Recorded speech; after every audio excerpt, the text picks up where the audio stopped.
Slick back.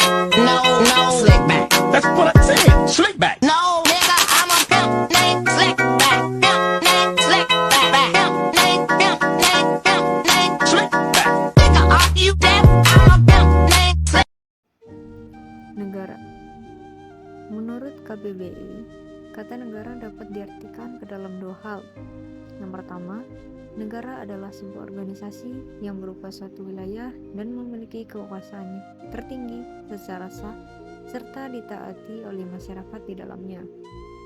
Yang kedua, sebuah negara dapat disimpulkan sebagai kelompok sosial yang mendiami suatu wilayah maupun daerah tertentu yang berada di bawah lembaga politik maupun pemerintahan yang efektif, memiliki kesatuan politik, dan berdaulat yang memiliki tujuan nasional yang ingin dicapai oleh suatu wilayah tersebut.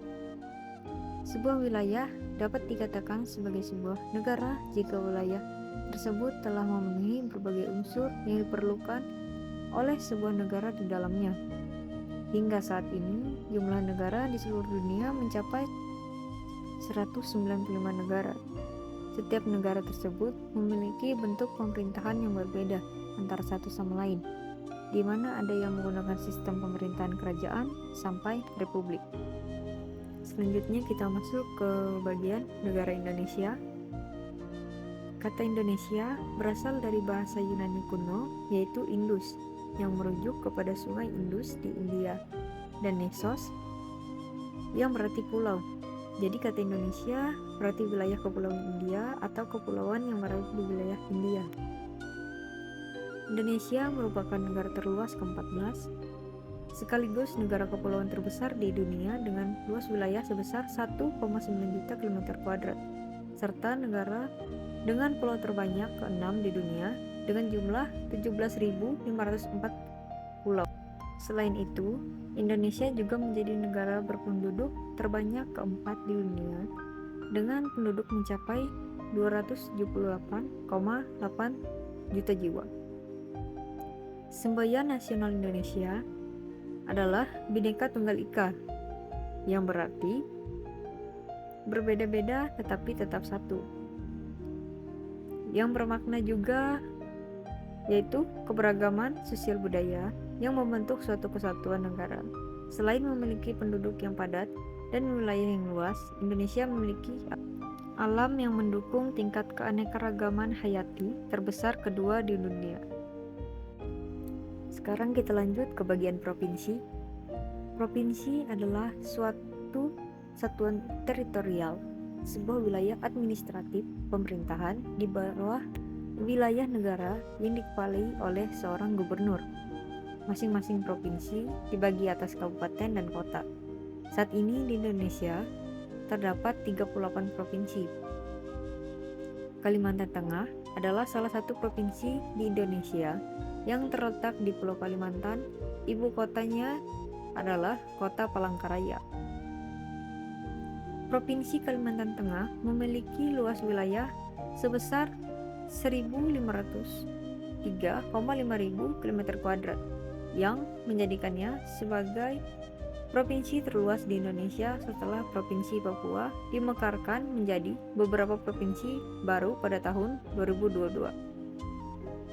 Provinsi Kalimantan Tengah memiliki 11 sungai besar dan tidak kurang dari 33 sungai kecil atau anak sungai. Keberadaan dari sungai-sungai tersebut menjadi salah satu ciri khas Provinsi Kalimantan Tengah. Selanjutnya kita masuk ke bagian kabupaten atau kota. Kabupaten adalah satuan pembagian administratif yang dipimpin oleh seorang bupati. Kabupaten merupakan daerah administratif Indonesia tingkat 2. Selain daerah kota yang dipimpin oleh wali kota, secara garis besar perbedaan kabupaten dan kota ada pada puncak kepemimpinan. Kabupaten pada Kalteng ada 13, yaitu Barito Selatan, Barito Timur, Barito Utara, Gunung Mas, Kapuas, Katingan, Kota Waringin Timur, Kota Waringin Barat, Lamandau, Murong Raya, Pulang Pisau, Seruyan, dan Sukamara. serta satu kota, yaitu Palangkaraya. Kecamatan merupakan wilayah administratif yang merupakan perpanjangan tangan dari pemerintah kabupaten atau kota. Kecamatan dipimpin oleh seorang camat yang diangkat dari kalangan pegawai negeri sipil oleh bupati atau wali kota setempat dan bertanggung jawab kepada bupati atau wali kota tersebut melalui sekretaris daerah kabupaten atau kota.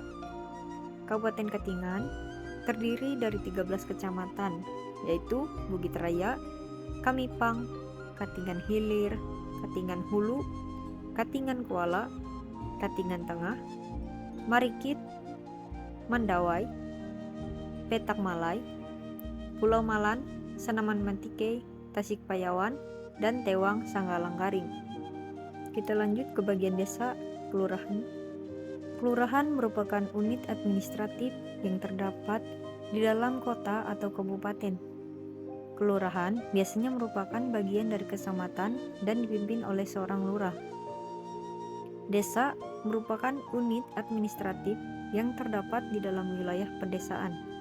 Desa biasanya merupakan bagian dari kecamatan dan dipimpin oleh seorang kepala desa.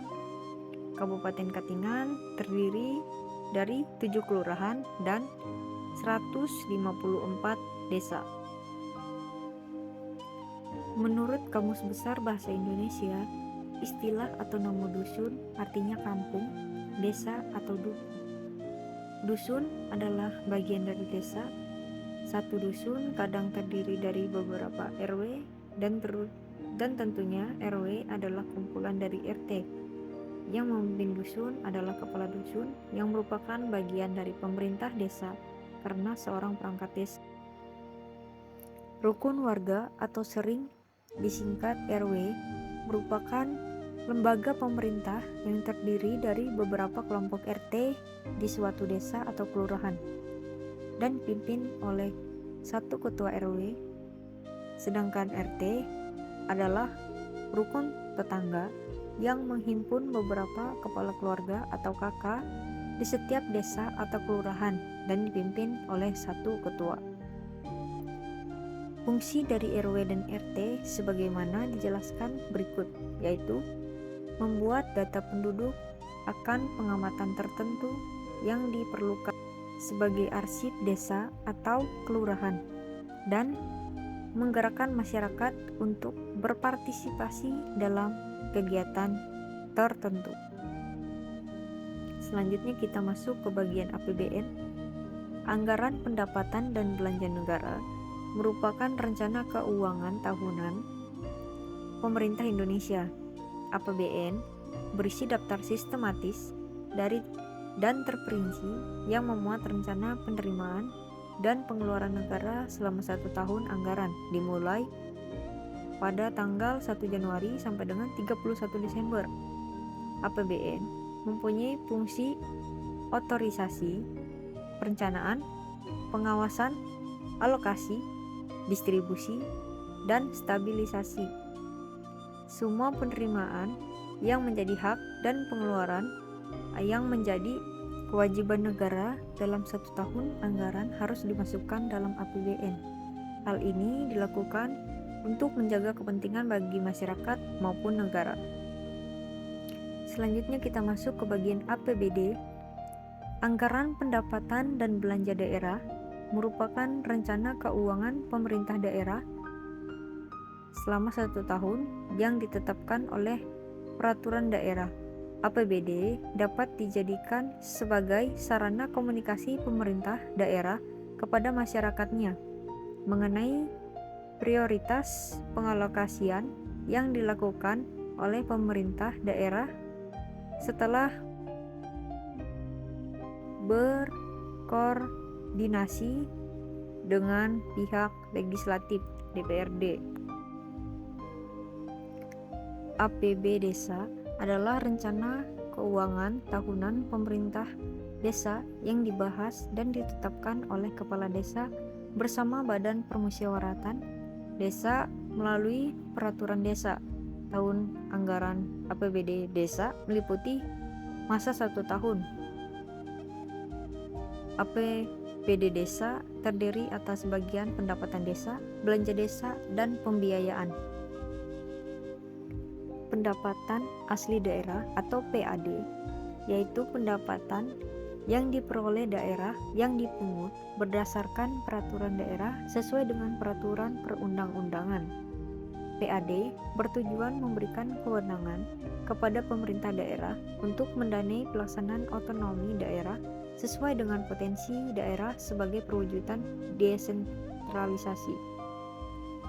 Dana perimbangan, yaitu dana yang bersumber dan pendapatan APBN yang dialokasikan kepada daerah untuk mendanai kebutuhan daerah dalam rangka pelaksanaan desentralisasi. Lain-lain, pendapatan daerah yang sah merupakan seluruh pendapatan daerah selain pendapatan asli daerah dan dana perimbangan yang meliputi hibah, dana darurat, dan lain-lain. Pendapatan sesuai dengan ketentuan peraturan perundang-undangan. Pendapatan asli desa merupakan segala usaha yang dilakukan oleh pemerintah desa untuk menunjang penyelenggaraan pemerintahan desa dalam rangka pelaksanaan otonomi desa.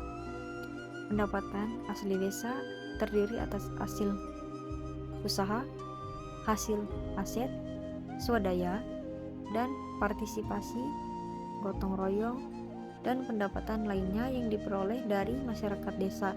Contoh pendapatan asli desa yang umum adalah hasil pertanian, perikanan, peternakan, dan industri rumah tangga. Selanjutnya kita masuk ke bagian CSR. CSR adalah suatu konsep atau tindakan yang dilakukan di dunia usaha atau industri sebagai rasa tanggung jawab. Tanggung jawab itu akan ditujukan untuk sosial maupun lingkungan sekitar. Fungsi CSR adalah untuk melaksanakan tugas dan tanggung jawab sosial dan lingkungan bagi para pelaku usaha atau industri. Dana CSR bisa digunakan untuk pemeliharaan fasilitas umum, sumbangan untuk membangun desa atau fasilitas masyarakat. Fasilitas tersebut khususnya untuk masyarakat yang berada sekitar dunia usaha atau industri tersebut berada. Sekarang kita masuk ke bagian DD atau DDS. Dana desa adalah dana yang bersumber dari anggaran pendapatan dan belanja negara yang diperuntukkan bagi desa yang ditransfer melalui anggaran pendapatan dan belanja daerah, kabupaten atau kota, dan digunakan untuk membiayai penyelenggaraan pemerintah, pelaksanaan pembangunan, pembinaan kemasyarakatan, dan pemberdayaan masyarakat. Selanjutnya ada DBH, dana bagi hasil, merupakan dana yang bersumber dari pendapatan APBN yang dialokasikan kepada daerah berdasarkan angka presentase tertentu untuk mendanai kebutuhan daerah dalam rangka pelaksanaan desentralisasi. Tujuan DBH adalah untuk memperbaiki keseimbangan vertikal antara pusat dan daerah dengan memperhatikan potensi daerah penghasil. Yang terakhir ada ADD. Alokasi dana desa adalah dana perimbangan yang diterima kabupaten atau kota dalam anggaran pendapatan dan belanja daerah atau APBD setelah dikurangi dana alokasi khusus. Bisa juga disebut DAK.